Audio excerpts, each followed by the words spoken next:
بهداية من فضل ربي جمال وقلبي يحضر إحساسي ودربي وملامحي حين نزلي نور الهداية زار صدري هو مبتدأ السلام عليكم ورحمة الله وبركاته. وعليكم السلام ورحمة الله وبركاته. الحمد لله رب العالمين، والصلاة والسلام على أشرف الأنبياء والمرسلين سيدنا ومولانا محمد وعلى آله وأصحابه المجاهدين الطاهرين. Amma ba'du. Saudara-saudara kaum muslimin seiman dan sekeyakinan yang berbahagia, pada suatu hari seketika sedang berkumpul dengan para sahabat, Rasulullah pernah memberikan peringatan. Beliau bersabda, yushiku an tada'a alaikumul umamu kama tada'al akalatu ala qas'atiha. Pada suatu saat nanti akan datang di tengah-tengah kamu wahai umat Islam, di mana orang-orang lain di sekeliling kamu akan bersatu mengerubungi kamu seperti bersatunya orang-orang mengerubungi makanan di atas meja hidangan. Akan datang satu saat nanti di mana kondisimu dikepung sedemikian rupa, yang barat mau menerkam, yang timur mau menghantam, yang selatan mau menginjak-injak, yang utara pun akan menjelajah. Kondisimu seperti makanan di atas meja hidangan. Sebagian sahabat merasa heran dan terkejut, lalu mereka bertanya, amin qillati nahnu yawma izin ya Rasulullah? Apakah jumlah kami pada waktu itu sedikit ya Rasul? Kami sampai dikepung sedemikian rupa? Beliau menjawab, bal antum yawma izin kathir. Sama sekali tidak. Kamu tidak sedikit pada saat itu. Bahkan jumlahmu sangat banyak. Kamu adalah mayoritas. Walakinnakum ghusa'un ka ghusa'is sail. Tetapi keadaanmu saat itu persis seperti buih di lautan. Banyak tetapi centang perenang. Banyak tetapi tidak punya daya dan kekuatan. Banyak tapi dipermainkan gelombang lautan, dihempaskan ke tepian pantai tanpa punya makna dan arti. Kondisimu pada saat itu kuantitas yang tanpa kualitas, sehingga orang lain enak saja mengepung kamu. Akidahmu didangkalkan, dibanjiri dengan peradaban dan kebudayaan yang menjauhkan dari agama. Dari segi maksiat dan munkarat seluruhnya mengepung sampai kita melepaskan nilai-nilai Islam kita ini. Dan celakanya, sambung beliau, wal yanzi'anna fi qulubi aduwikumul mahabata minkum. Akan dicabut kehebatanmu di mata musuh-musuhmu, sehingga pada saat seperti itu orang lain memandangmu umat Islam enteng saja, remeh saja, tidak ada apa-apanya. Sudahlah, pokoknya umat Islam sikat saja. Umat Islam enteng, umat Islam kecil, umat Islam tidak ada apa-apanya. Alangkah ironinya, alangkah menyedihkannya, memilukan dan sekaligus memalukan. Umat yang mayoritas ini dipermainkan oleh yang minoritas. Umat yang jumlahnya terbesar, terbanyak, bahkan konon menurut catatan sampai 90%, tapi dipermainkan oleh mereka kelompok-kelompok kecil ini. Wal yakzifanna fi qulubikumul wahn. Pada saat itu di hatimu dicampakkanlah penyakit wahan. Sahabat kemudian bertanya, wa mal wahnu ya Rasulullah, apakah penyakit wahan itu ya Rasul? Beliau menjawab, hubbud dunya wa karahiyatul maut. Penyakit wahan itu tidak lain hubbud dunya wa karahiyatul maut. Terlalu cinta kepada dunia dan terlalu takut kepada mati.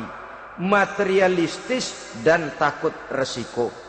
Dua penyakit inilah yang menyebabkan walaupun umat ini mayoritas, tapi dipermainkan oleh yang minoritas. Walaupun dia golongan terbesar, tapi nasibnya seperti makanan di atas meja makan. Dari segala macam penjuru mau menghantam dia. Saudara-saudara kaum muslimin yang berbahagia, ini merupakan analisa sosial bahwa pada satu saat nanti akan terjadi di tengah-tengah umat di mana kita dihantam dan diserbu dari segala macam penjuru. Akidah didangkalkan, peradaban dan kebudayaan dirusak, makanan dan minuman diracuni, pakaian ditelanjangi dan lain sebagainya, sampai kita melepaskan nilai Islam yang kita cintai ini. Kondisi sosial ini satu saat akan datang kepada kita. Demikian analisa dan peringatan dari Rasulullah sallallahu alaihi wasallam. Marilah sekarang kita melihat, adalah benar bahwa di zaman sekarang kita insya Allah tidak akan mengalami perang Badar sehebat yang pernah dialami oleh Rasul dan para sahabatnya. Tetapi sesungguhnya perang yang kita hadapi di zaman sekarang ini tidak kalah hebatnya dengan perang Badar, tidak kurang dahsyatnya dengan perang Uhud, tidak kurang ngerinya dari perang Khandaq. Hanya saja yang kita hadapi sekarang ini bukan ujung pedang, bukan ujung tombak, bukan ujung panah. Yang kita hadapi sekarang ini adalah perang akidah, perang ideologi, perang mempertahankan keyakinan.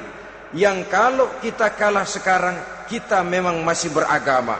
Tetapi anak kita, cucu kita, generasi yang akan hidup 5, 10, 20, 30 tahun yang akan datang, wallahu a'lam bissawab. Islam, saudara-saudaraku, tidak mungkin hilang dari dunia. Tetapi tidak mustahil Islam gulung tikar dari desa kita. Tidak mustahil Islam gulung tikar dari kampung dan kota kita, jikalau kita tidak menjaganya, jikalau kita tidak memeliharanya, bahkan jikalau kita tidak mewariskannya kepada anak-anak kita, generasi yang akan datang. Marilah kita mengingat sejenak bagaimana Islam di Spanyol yang pernah jaya, pernah mewarnai daratan Eropa, dan yang sekarang hanya sekedar tinggal ceritanya saja.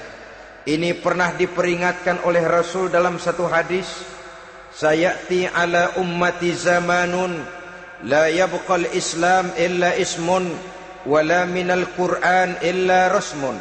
Akan datang satu masa di tengah umatku di mana pada masa itu Islam ada tapi hanya tinggal sekedar namanya saja, dan Quran pun ada tapi cuma sekedar tinggal tulisannya saja. Apabila kita tidak mewariskan ini kepada generasi yang akan datang, maka serbuan-serbuan dari berbagai macam penjuru dari hari ke hari semakin kita rasakan kehebatannya. Tidak mustahil sejarah Spanyol akan terjadi di desa kita, akan terjadi di kampung kita, akan terjadi di kota kita. Orang Spanyol kalau mereka cerita kepada anaknya, mereka akan cerita, "Nak, di sini dulu ada masjid." Kapan, Pak? Dulu bener dah.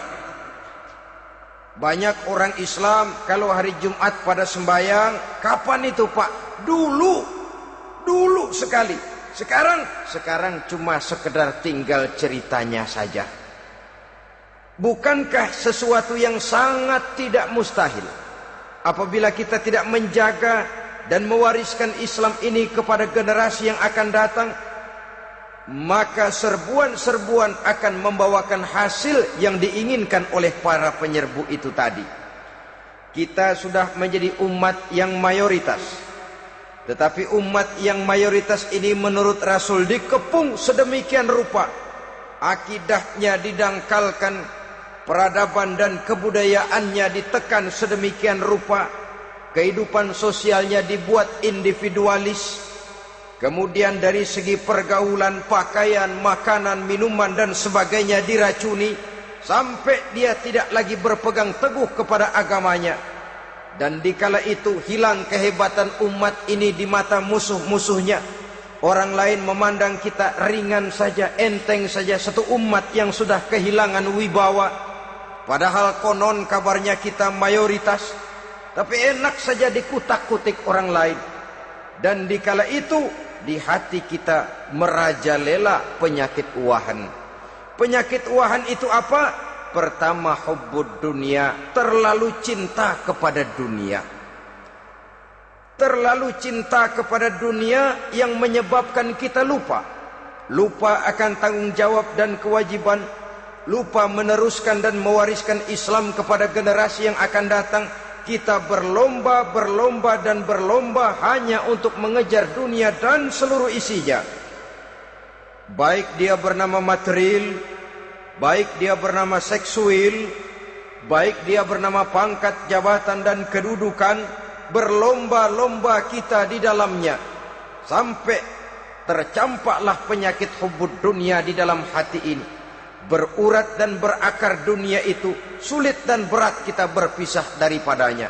Akibatnya kemauan untuk berbuat demi dan atas nama agama sangat sulit terwujud di dalam kehidupan ini. Yang kedua, karahiyatul maut, terlalu takut kepada mati. Baik mati ajal, mati dalam artian yang sebenarnya, baik mati usahanya, baik mati karirnya, baik mati pangkat dan jabatannya. Sehingga dengan demikian akibatnya jatuhlah kita menjadi umat yang kehilangan wibawa di mata orang lain. Saudara-saudara kaum muslimin rahimakumullah, saya katakan tadi, perang yang kita hadapi di zaman sekarang adalah perang akidah. Perang menghadapi peradaban dan kebudayaan yang menghancurkan moral daripada anak-anak kita. Perang menghadapi banjirnya maksiat dan munkarat, yang di tengah-tengah itu, di samping berkewajiban menjaga diri dan keluarga, kita pun juga berkewajiban menjaga anak-anak kita, generasi yang akan datang, mengarahkan dan mendidik mereka sesuai dengan yang dikehendaki oleh Allah Subhanahu wa ta'ala. Oleh sebab itu, pada pertemuan kali ini yang akan saya bicarakan ialah bagaimana idealnya seorang muslim lebih dahulu memberikan pendidikan kepada anak-anaknya. Di tengah satu situasi dan kondisi di mana serbuan datang silih berganti melanda dan menghantam umat Islam, kemana anak-anak kita ini harus kita arahkan? Karena kita orang tua mempunyai tanggung jawab. Anak adalah amanah, menyia-nyiakan amanah adalah dosa, dan dosa itu merupakan satu dosa yang besar. Bahkan orang tua bisa saja masuk neraka kalau tidak bertanggung jawab tentang anak-anaknya. Satu riwayat menjelaskan, ada orang soleh, ngajinya cukup, solatnya cukup, puasanya cukup, zakatnya cukup, di mana ada majelis taklim hadir, baca Quran hobi, fitnah orang tidak pernah. Di akhirat setelah disidang dia ternyata lebih banyak kebaikannya daripada kejahatannya, maka dia pun diperintahkan dan dipersilahkan masuk ke dalam surga. Giliran anaknya disidang, biang okem nih anak. Ditanya, siapa Tuhanmu? Tidak tahu. Siapa nabimu? Tenyaho. Apa kitabmu? Ora gelem. Kamu pernah sholat? Tidak. Zakat? Tidak. Puasa? Tidak. Judi? Hobi. Zina? Tiap malam. Mabuk? Berat. Wah, brengsek kamu. Kebaikan tidak ada barang sedikit pun, sementara kesalahan dan dosa berlipat ganda. Kamu neraka. Anak ini protes. Benar, saya tidak kenal siapa Tuhan saya. Saya tidak tahu siapa Nabi saya. Saya tidak tahu kitab suci dan kiblat saya. Saya tidak sholat, tidak zakat, tidak puasa. Tiap malam saya judi, saya zina, saya mabuk. Tapi saya kerjakan semua itu karena saya tidak tahu dan orang tua saya tidak pernah memberitahu saya. Dia enak-enakan hadir di majelis taklim, saya nyekek botol, didiemin saja. Dia enak-enakan baca Quran, saya zina, didiamkan saja. Saya bukan tidak mau, orang tua saya sama sekali tidak pernah mendidik saya. Dia mau benar sendiri. Maka kalau sekarang saya harus masuk ke dalam neraka, saya menuntut agar orang tua saya ikut sama-sama bergabung dengan saya ke dalam neraka. Gara-gara dia tuh saya jadi begini. Orang tuamu yang mana? Tuh, yang barusan mau ke surga. Ini orang tua yang sudah mau berangkat ke surga dipanggil. Sebentar dulu, Mas. Ini benar anak kamu? Iya, Pak. Waktu di dunia kamu tidak pernah ajarin dia ngaji? Sampai dia tidak kenal Tuhannya, tidak kenal nabinya, tidak kenal kiblat dan kitab sucinya? Iya, Pak. Dia tidak sholat, kamu diamkan saja. Dia tidak puasa, tidak zakat, kamu bersikap masa bodoh. Bahkan dia judi, dia zina, dia mabuk, kamu pun berdiam diri saja. Iya, Pak. Tahukah kamu bahwa anak ini adalah amanah? Menyia-nyiakan amanah artinya khianat, dan khianat adalah dosa yang sangat besar. Kamu tidak bertanggung jawab, maka kamu, anakmu gabung ke dalam neraka.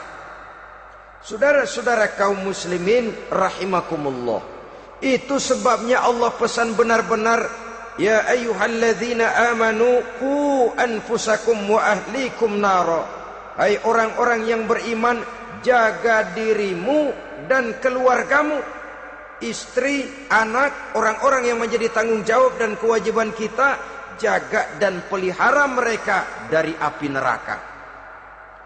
Saudara-saudara kaum muslimin, lalu kalau kita orang-orang tua yang hidup di zaman sekarang ini sudah sering beristighfar, mengurut dada, melihat situasi, membaca peta keadaan, konon tantangan yang akan dihadapi oleh anak-anak kita 15, 20, 25 tahun yang akan datang jauh lebih berat dari apa yang kita hadapi sekarang ini. Maka adalah wajar jika kita sebagai orang tua yang cinta kepada agama, cinta kepada anak-anak kita, berpikir untuk mewariskan nilai-nilai yang luhur ini kepada anak-anak kita generasi yang akan datang. Bagaimana pada mulanya kita harus mendidik mereka? Mari kita telusuri apa yang dicontohkan oleh Al-Quranul Karim. Orang-orang tua bijaksana yang diceritakan dalam Al-Quran, kalau sudah berpikir tentang anak-anaknya generasi yang akan datang, pendidikan pertama yang diberikan kepada anaknya ternyata adalah persoalan akidah.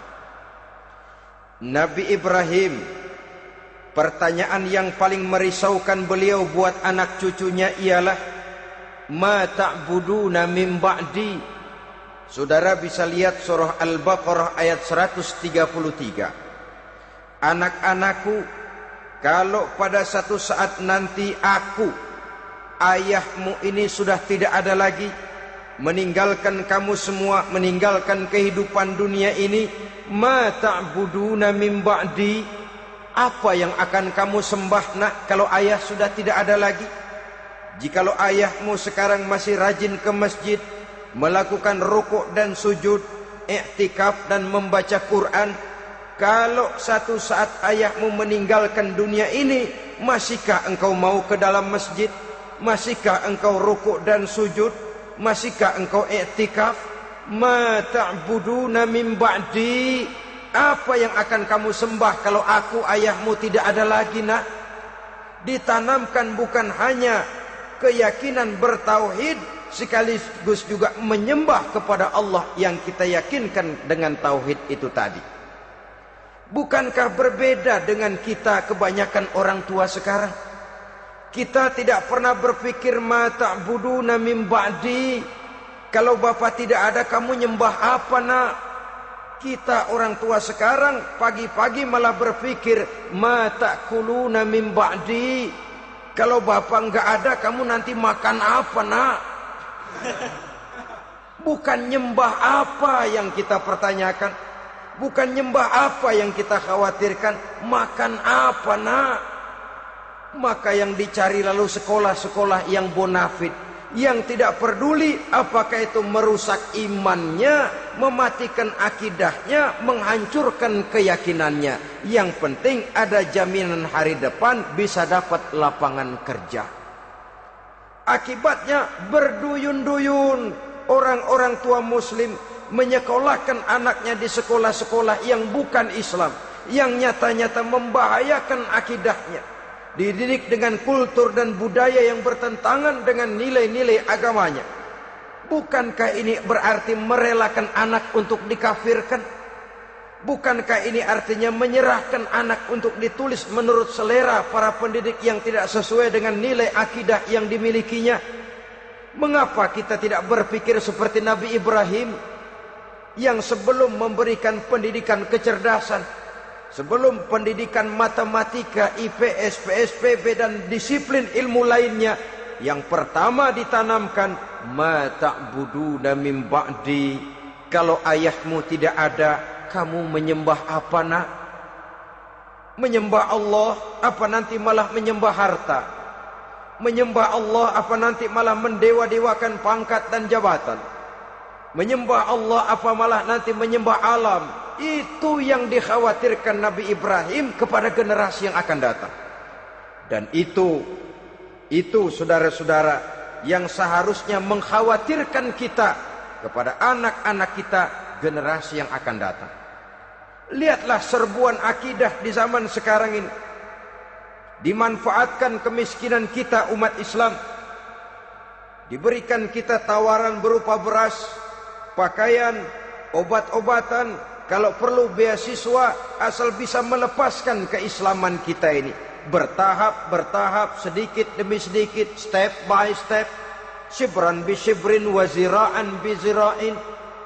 Dan harus saya ingatkan, orang di zaman sekarang tidak mungkin menghantam Islam secara frontal.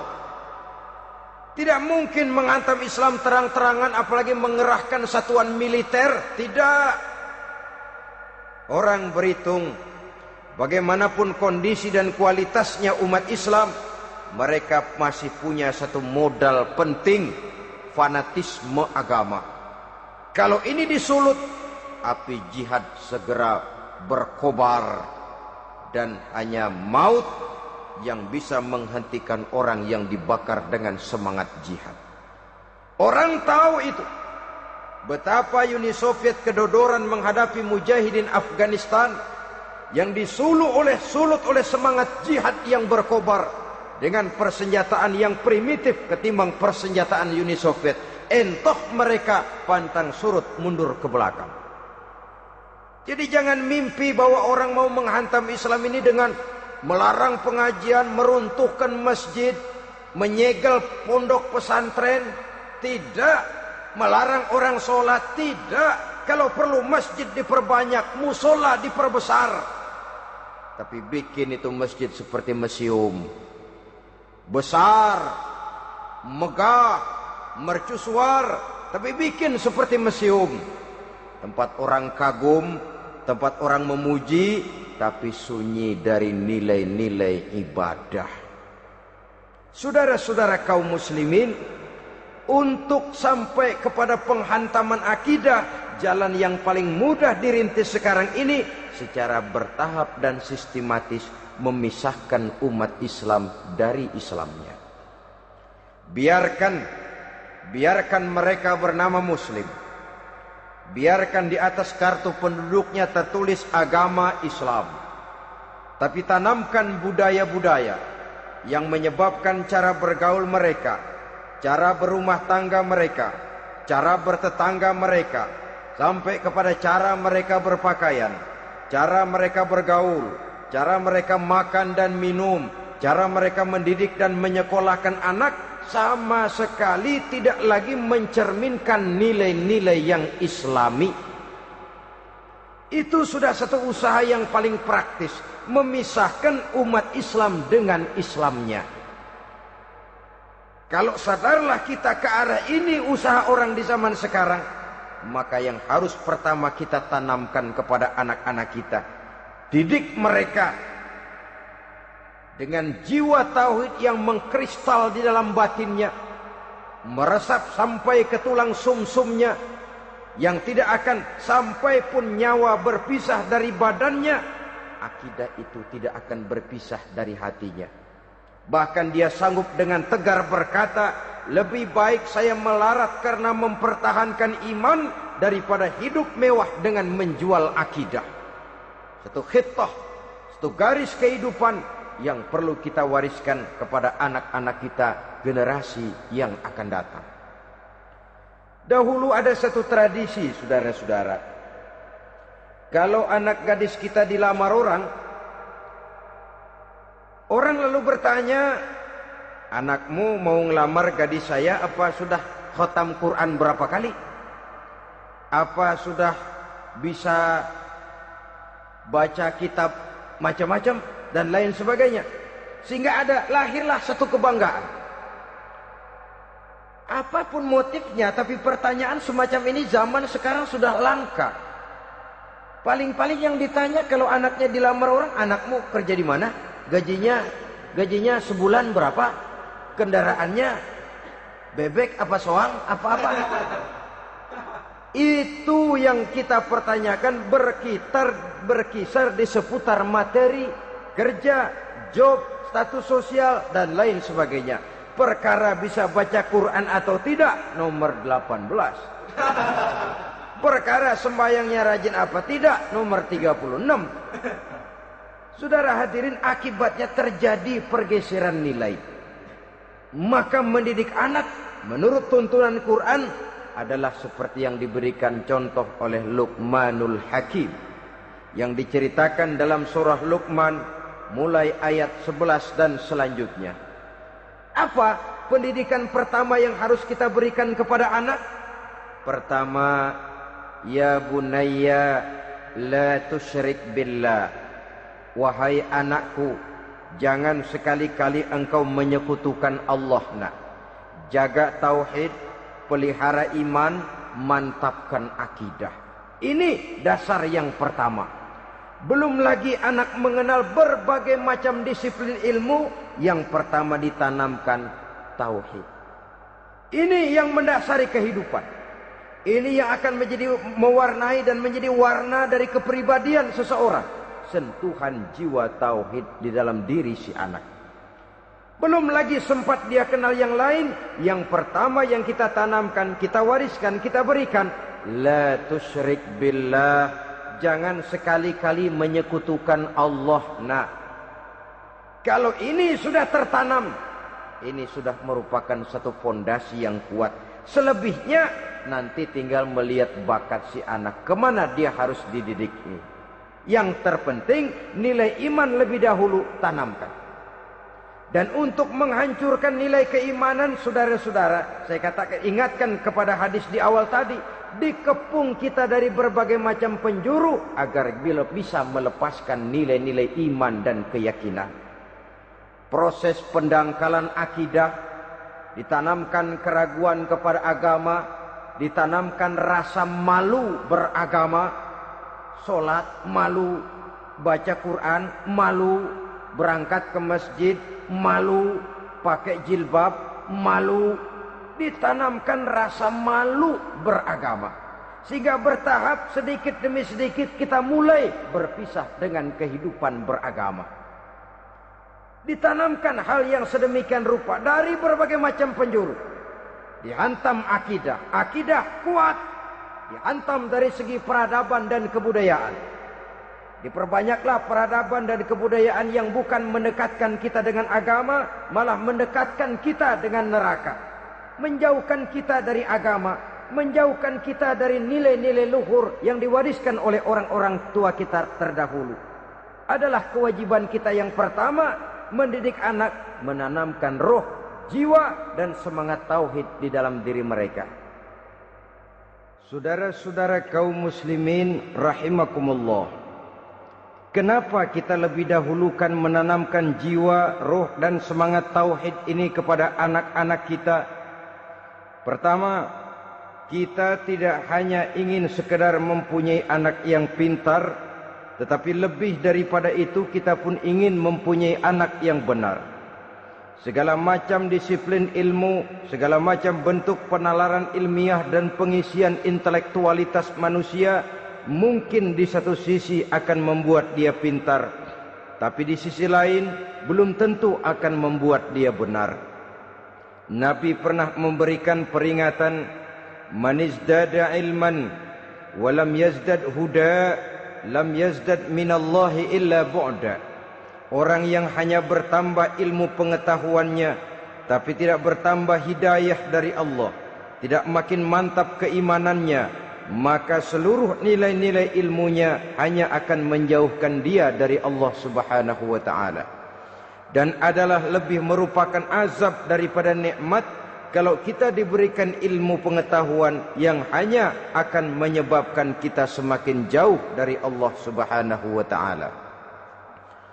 Yang kedua, sesungguhnya roh, jiwa, dan semangat tauhid yang melekat dalam diri anak pada puncaknya akan melahirkan satu disiplin murni yang tumbuh dari dalam dirinya sendiri, di mana si anak dalam kehidupannya merasakan dimanapun dia berada, kemanapun dia pergi, ia selalu merasakan kehadiran Allah dekat dalam hidupnya.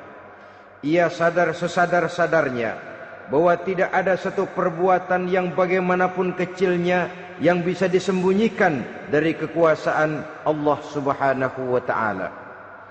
Yang ketiga, dengan penanaman roh, jiwa, dan semangat iman ini, maka diharapkan anak-anak nanti pada pertumbuhannya sanggup mengendalikan hawa nafsunya. Dengan kata lain, bahwa penanaman jiwa tauhid, penanaman roh dan semangat keimanan ini merupakan kondisi dasar yang harus dilakukan sebelum yang lain-lainnya. Kemudian pendidikan kedua yang diberikan oleh Al-Quran melalui contoh dan model dengan Luqmanul Hakim ini, setelah menanamkan tauhid, ditanamkanlah kepada si anak ini rasa hormat kepada orang tuanya.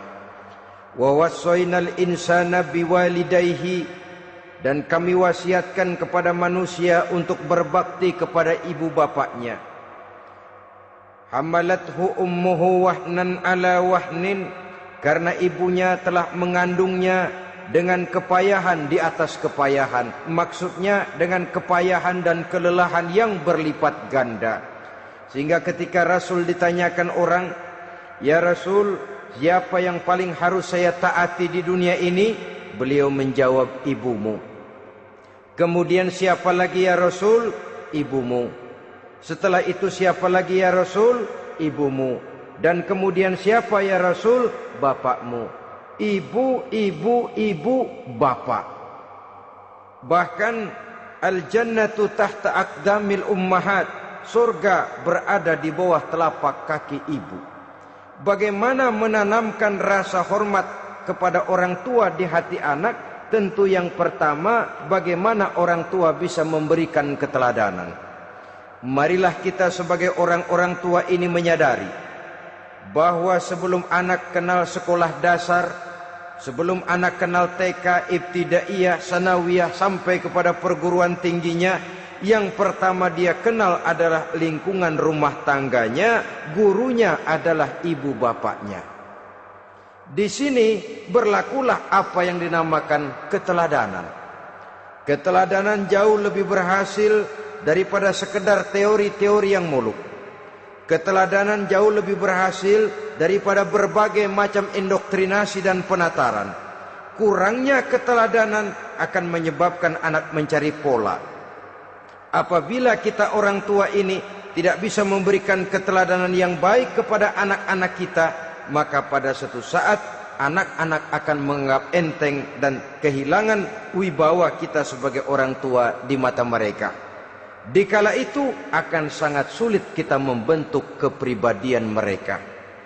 Bukankah di zaman sekarang ini kita banyak mengalami krisis wibawa, krisis figur? Ada yang karena rapotnya merah melulu, gurunya dikeroyokin. Pak guru pulang sekolah dicegat. Bahkan nyaris ada orang tua pernah dibunuh oleh anaknya sendiri. Dan lain sebagainya, kasus-kasus yang sebenarnya tidak perlu terjadi. Karena memang bukan saja bertentangan dengan nilai budaya kita sebagai bangsa, tapi juga bertentangan dengan ajaran agama kita sendiri. Krisis wibawa, krisis figur, yang juga akibatnya harus kita sadari banyak faktor yang membentuk kepribadian anak. Pergaulannya, yang dibacanya, yang ditontonnya, yang disaksikannya di dalam kehidupan. Benar kita menyekolahkan mereka, tapi berapa jam mereka di sekolah? 6 jam, 7 jam paling lama. Sedangkan mereka hidup satu hari satu malam 24 jam. Kalau cuma 7 jam di sekolah, ini berarti lebih banyak dia di luar sekolah. Dan di luar sekolah itu artinya ya rumah tangganya, ya temannya, ya lingkungan di mana dia tinggal, yang seluruhnya sangat besar pengaruhnya dalam ikut membentuk kepribadian anak-anak kita. Saya katakan tadi, di samping kita menghadapi perang akidah, kita pun berhadapan di dalam perang menghadapi peradaban dan kebudayaan yang bukan saja menjauhkan kita dari agama, tetapi sanggup menghancurkan moral daripada anak-anak kita. Secara pribadi, saudara-saudara, saya iri, saya kagum misalnya dengan kemajuan yang diperoleh oleh negara tetangga kita, Jepang misalnya. Padahal tahun 45 ia pun hancur lebur oleh meledaknya atom di Hiroshima dan Nagasaki. Tapi bagai satu tenaga raksasa kemudian Jepang bangkit menjadi satu negara superpower di Asia. Bahkan gurunya saja Amerika sekarang ini kewalahan menghadapi perang dagang dengan Jepang ini.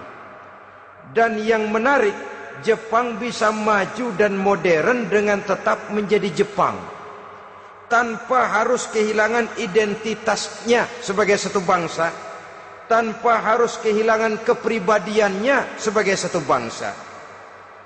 Sebagai negara yang sedang berkembang, kita sering latah. Kita ingin meniru Barat, tapi bukan teknologinya, westernisasinya yang kita tiru. Bukan isinya, kulitnya yang kita ambil. Akibatnya apa? Modernnya belum, orangnya sudah Barat. Bergaulnya sudah cara Barat, berumah tangganya sudah cara Barat, berpakaiannya sudah cara Barat, mendidik anaknya sudah cara Barat. Di mana ketemu orang tua cukup hello daddy. Kulitnya kita ambil, sementara isinya kita campakkan. Ironi dan menyedihkan. Padahal kita sesungguhnya bisa maju dan modern, bisa mengejar segala ketinggalan dan keterbelakangan kita, dengan tetap menjaga nilai-nilai luhur budaya kita sebagai satu bangsa, mengambil isinya, dan kalau memang tidak perlu, lalu mencampakkan kulitnya.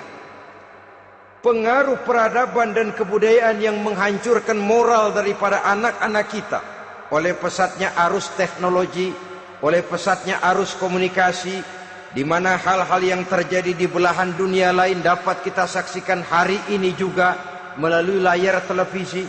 Yang terjadi di Amerika, di Eropa, di Afrika, di ujung dunia yang paling ujung sekalipun, di ujung dunia yang paling ujung, hari ini kejadian, hari ini sudah bisa kita saksikan. Pesatnya arus komunikasi, kalau jatuh ke tangan anak-anak kita yang belum mempunyai filter, daya saring positif akan dicerna oleh mereka tanpa memilah dan memilih. Akibatnya orang kampung bilang kelolodan. Makan nggak dikunyah lagi, tentu saja akhirnya kelolodan. Dan kalau sudah kelolodan, menyusahkan kita seluruhnya. Oleh karena itu budaya menghormati orang tua perlu dijaga, perlu dipelihara dan diwariskan kepada anak-anak kita. Tali silaturahmi sehingga ada respeknya kepada orang tuanya. Jangan bapaknya dianggap CS,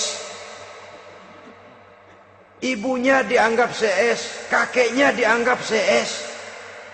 Hilang rasa respek, hilang rasa menghormati. Sementara orang tua sendiri tidak bisa memberikan keteladanan, kurang mendapat perhatian dan lain sebagainya. Apalagi kalau baik ibu maupun bapak adalah orang-orang karier yang setiap hari sibuk menghadapi tugas masing-masing. Bapak sibuk rapat, pindah kantor sana kantor sini, ibu sibuk arisan, besarlah anak-anak di tangan pembantu dan lain sebagainya, sehingga dia merasa kurang mendapat perhatian, dan ini akan ikut membentuk warna dari kepribadian yang dimilikinya. Sampai kepada pelosok-pelosok desa, jaringan televisi memang menguntungkan. Tapi kalau sudah sampai kepada menayangkan budaya-budaya yang tidak sesuai dengan pola di mana mereka tinggal, pola lingkungannya, dan ingin mereka terapkan dalam kehidupan, ironi dan menyedihkan. Maka sering dikatakan, jikalau ABRI masuk desa, rakyat beruntung. Jikalau listrik masuk desa, rumah jadi terang. Jikalau koran masuk desa, rakyat jadi cerdas. Jikalau hakim masuk desa, rakyat lalu sadar hukum. Tapi jikalau maksiat dan munkarat masuk desa, minuman keras masuk desa, judi masuk desa, pelacuran masuk desa, rakyat tentu kiamat. Dan kita harus punya budaya untuk memilah dan memilih, mempunyai filter untuk jadi daya saring positif. Oleh karena itu saudara-saudara, tahap kedua setelah menanamkan jiwa tauhid kepada anak, tanamkan rasa hormat kepada orang tuanya. Orang tua itu ibu bapaknya, orang tua itu guru-gurunya yang mengajarkan dia, atau yang dianggap tua yang lebih senior dari dia. Karena tidak ada satu peradaban yang berdiri sendiri. Bagaimanapun maju dan modernnya kita sekarang, tentu merupakan mata rantai yang berkaitan dari generasi terdahulu. Ini yang kedua. Setelah tauhid, berbakti kepada ibu dan bapak. Tidak ada satu kebahagiaan yang bisa ditegakkan di dunia ini tanpa doa, tanpa restu daripada ibu dan bapak. Ini keramat hidup. Doanya dikabul Allah dan kutubnya juga dikabul oleh Allah Subhanahu wa ta'ala.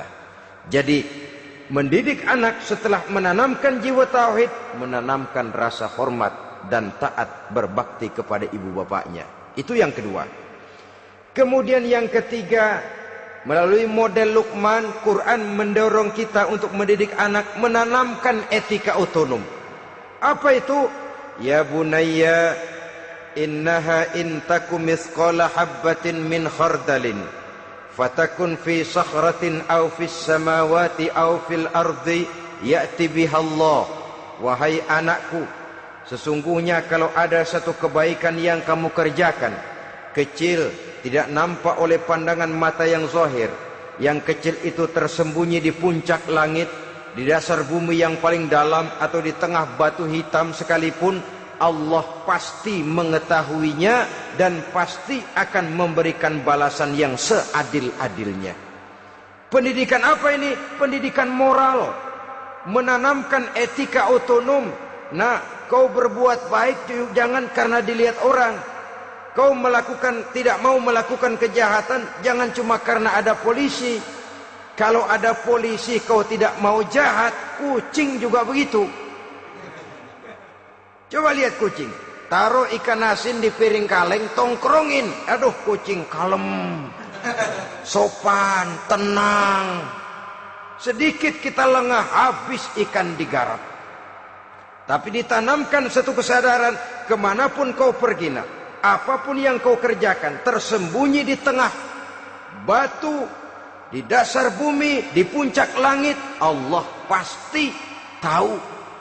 Dalam bahasa yang ringan, nak, kita ini diawasi oleh 2 hiperkomputer yang maha sensitif, produksi langit, mereknya Rokib dan Atid. Itu komputer yang sangat peka dan sensitif. Jangankan kita berbuat, kita berniat baik saja, komputer sudah nyatat sendiri. Inilah yang orang sekarang namakan waskat, nah, pengawasan malaikat. Kalau hidup sudah merasa diawasi oleh malaikat, waskat berhasil. Tapi kalau waskat sudah diawasi malah nekat, itu yang gagal. Atau yang diawasi dan yang mengawasi sama-sama sepakat, nah, itu juga bisa cincai. Saudara-saudara kaum muslimin rahimakumullah, waskat dalam pengertian kita muslim, bagaimana hidup ini merasakan diawasi oleh malaikat. Intelektualitas yang tinggi sekalipun, IQ yang nilainya plus sekalipun, disiplin ilmu yang bagaimanapun banyak yang memenuhi benak kita, tanpa diiringi oleh etika otonom, orang sering mencari celah dan kesempatan. Mencari celah dan kesempatan. Tapi kalau sudah merasa, kemanapun saya pergi, dimanapun saya berada, kebaikan bagaimanapun sekecilnya saya lakukan, toh Allah pasti akan memberikan balasan. In khairan fa khairun, wa in syarran fa syarrun. Jikalau baik, baik balasan yang kita terima. Jikalau jahat, jahat kejahatan yang kita terima. Kalau sudah ke arah ini kita berpikir, maka sesungguhnya kalau kita berbuat baik kepada orang lain, hakikatnya kita sudah berbuat baik kepada diri kita sendiri. Lalu tidak ada merasa rugi berbuat baik kepada orang. Karena manakala dia melakukan kebaikan kepada orang lain, artinya dia sudah berbuat baik untuk dirinya sendiri. Jadi setelah tauhid, kemudian berbakti kepada ibu bapak, yang ketiga baru pendidikan tentang akhlak, tentang moral. Pola ini yang sering terlupakan oleh kita, bahwa bagi kita itu pendidikan tidak lain upaya mencerdaskan otak anak. Jangan sampai sebab ini kelihatannya pembangunan makin maju, persaingan hidup makin tajam, tensi ekonomi semakin tinggi, sementara jumlah tenaga kerja dengan lapangan kerja yang tersedia jauh dari mencukupi. Jikalau tidak membekali anak dengan pendidikan yang menunjang lapangan pekerjaan, orang tua khawatir, takut sekali anaknya jadi gelandangan. Dikhawatirkannya kehidupan dunia ini, sementara dia lupa kalau anaknya bisa jadi gelandangan di akhirat. Padahal selama-lamanya gelandangan di dunia, paling seumur manusia itu 60 tahun, 70 tahun lah umur orang sekarang. 70 itu sudah luar biasa itu. Tapi kalau harus menggelandang di akhirat, menjadi gelandangan di akhirat, alangkah menyedihkannya. Apakah akan kita korbankan satu kehidupan yang langgeng, abadi, cuma karena tertipu oleh fata morgana dan kamuflase? Kita korbankan yang sedikit, kita korbankan yang besar karena kita memilih yang sedikit. Dalam bahasa Al-Quran memang pernah diceritakan hidup ini hakikatnya perlombaan, saudara-saudara. Perlombaan. Dan di dalam perlombaan itu ada yang menang, ada yang kalah. Al-Quran lalu memberikan peringatan, Alhaakumut takatsur, kamu telah lalai karena berlomba-lomba memperbanyak harta, mempertinggi pangkat dan kedudukan, hatta zurtumul maqabir, sampai kamu akan masuk ke liang kubur baru sadar. Apalagi kalau nafas sudah sampai di tenggorokan. Persis Fir'aun sudah tenggelam di lautan merah, mau mampus, baru dalam sekaratnya, amantu birabbi Musa wa Harun. Kalau begini caranya, saya juga percaya kepada Tuhan Musa dan Harun, percaya kepada Allah. Sudah mau mati, baru amantu birabbi Musa. Kami percaya kepada Tuhan Nabi Musa, kata Fir'aun. Malaikat maut kesel benar, dilelepin terus di laut. Mampus tuh sekalian.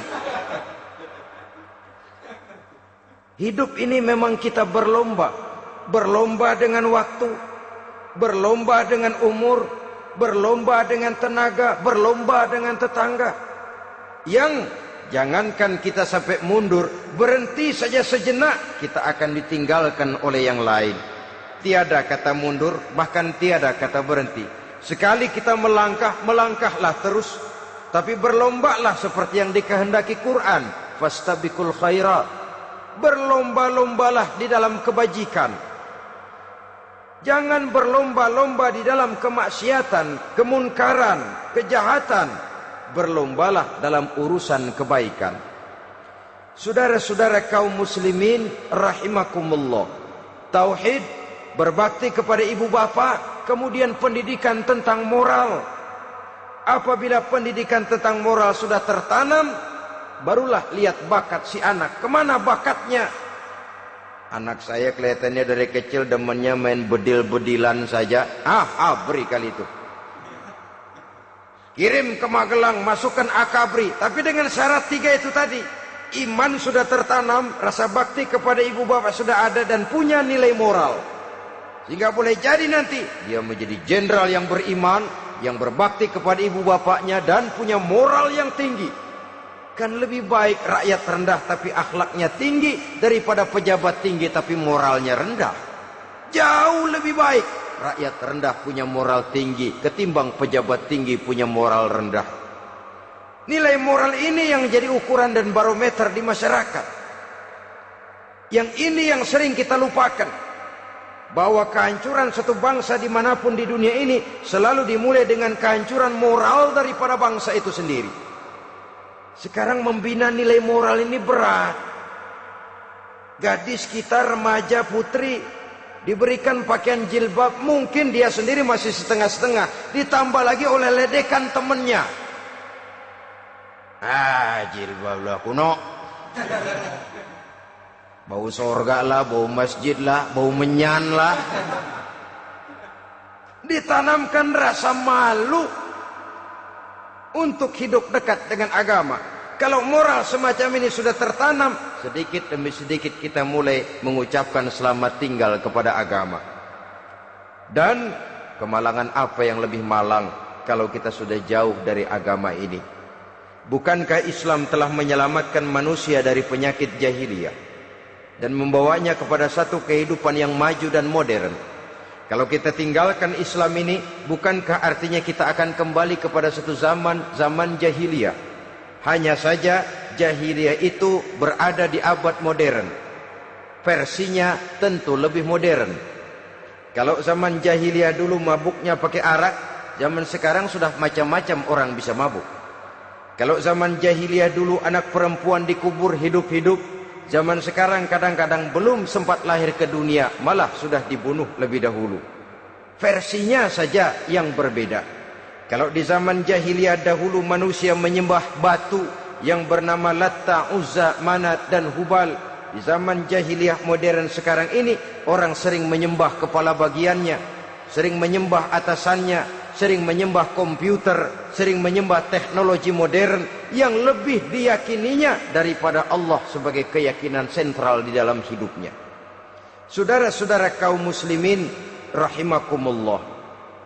Jadi yang ketiga, nilai moral yang ditanamkan kepada anak-anak kita supaya dia bisa menghadapi tantangan-tantangan hidup yang semakin berat ini dengan tetap berpegang teguh kepada nilai-nilai moral yang diwarnai oleh jiwa keimanannya yang bersumber dari ajaran agamanya. 3. Kemudian yang keempat, barulah tatanan kehidupan sehari-hari. Apa kata Luqman? Ya bunayya aqimis shalah.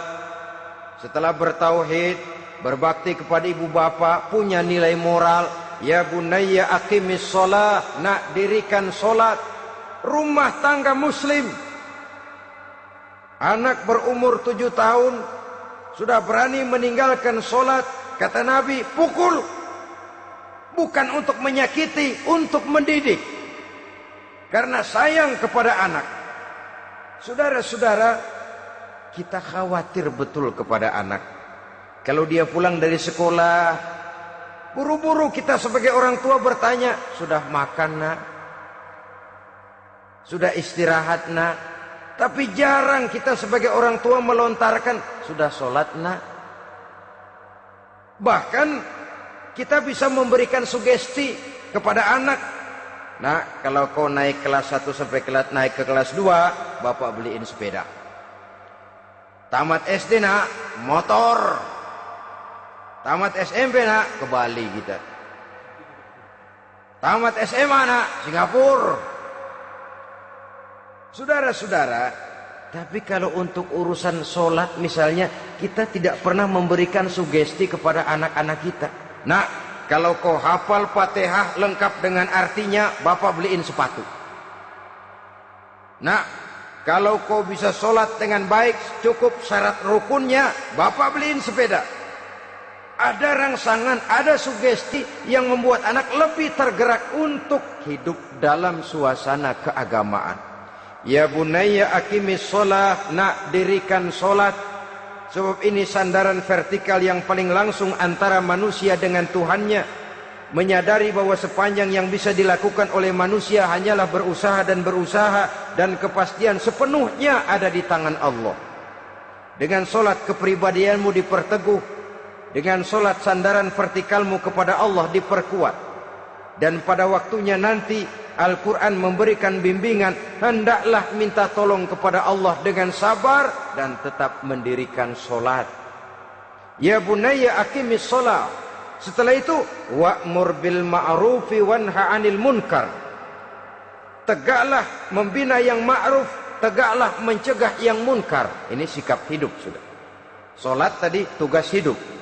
Lalu sikap hidup tampil di tengah masyarakat, membina yang ma'ruf, mencegah yang munkar sesuai dengan kesanggupan masing-masing. Bukankah setiap kita kepingin punya anak yang bermanfaat, setidaknya bagi keluarganya, syukur kalau bisa bagi lingkungannya, bagi masyarakat, bangsa dan negaranya. Dan satu di antara tanda orang yang bermanfaat, kalau dia bisa hidup menjadi penganjur yang ma'ruf dan pencegah yang munkar. Dan itu kalau tidak ada hidayah, sulit orang mau melaksanakan itu. Sebab apa? Ada kecenderungan belakangan ini di mana agama dianggap urusan pribadi. Sehingga orang lalu sering bilang, jangan bawa-bawa agama dah, itu kan bukan urusan agama. Ini sudah ciri berpikirnya sekuler. Jangan bawa-bawa agama. Agama urusan pribadi, artinya orang mau sholat mau enggak, jangan bilang apa-apa dah. Urusan dia sendirian. Dia mau puasa dia enggak, merdeka saja, urusan pribadi. Agama bukan persoalan pribadi. Apalagi jika sudah menyangkut amar ma'ruf dan nahi munkar. Siap menegakkan yang baik, mencegah yang munkar, untuk tegaknya satu masyarakat yang diwarnai oleh kebaikan dan terhindar dari segala macam kejahatan. Dan terus ayat-ayat selanjutnya mencerminkan sikap hidup. Namun yang intinya, cara mendidik anak yang baik, yang dicontohkan oleh Al-Quran dengan Luqmanul Hakim sebagai model. Pertama, tanamkan tauhid. Yang kedua, tanamkan rasa hormat dan berbakti kepada ibu bapaknya. Yang ketiga, tanamkan moral, nilai akhlak yang tinggi. Setelah itu yang keempat, biasakan hidup dalam suasana keagamaan. Kontrollah sholatnya, kontrollah baca Qur'annya, kontrollah puasanya di bulan Ramadan. Ajaklah anak-anak sholat berjamaah, sehingga dengan demikian dia terbiasa oleh satu suasana yang mendekatkan dia dengan nilai agamanya. Dari sana diharapkan nilai-nilai ilmu yang didapatnya dari bangku sekolah akan menciptakan keseimbangan dengan yang ditanamkan oleh orang tuanya dalam bentuk yang dijelaskan oleh surah Luqman itu tadi. Sehingga apabila keseimbangan ini terwujud, akan menjalin keseimbangan dalam pola berpikir, dan keseimbangan dalam pola berpikir akan melahirkan keseimbangan dalam perbuatannya. Terwujudlah kita harapkan insan yang fid dunya hasanah wa fil akhirati hasanah. Inilah harapan kita semua. Mudah-mudahan Allah memberikan kekuatan kepada kita untuk mewariskan nilai-nilai yang baik kepada generasi yang akan datang, sehingga esok harus lebih baik daripada hari ini, dan lusa harus lebih baik daripada hari esok. Terima kasih atas perhatian saudara. Mohon maaf atas segala kekurangan. Usikum wa nafsi bitaqwallah. Wassalamualaikum warahmatullahi wabarakatuh. Waalaikumsalam warahmatullahi wabarakatuh. Bihidayatin min fadli Rabbi jamal wa qalbi yakhdaru ihsani wa darbi wa malamihi hina نور الهداية زار صدري هو مبتدأ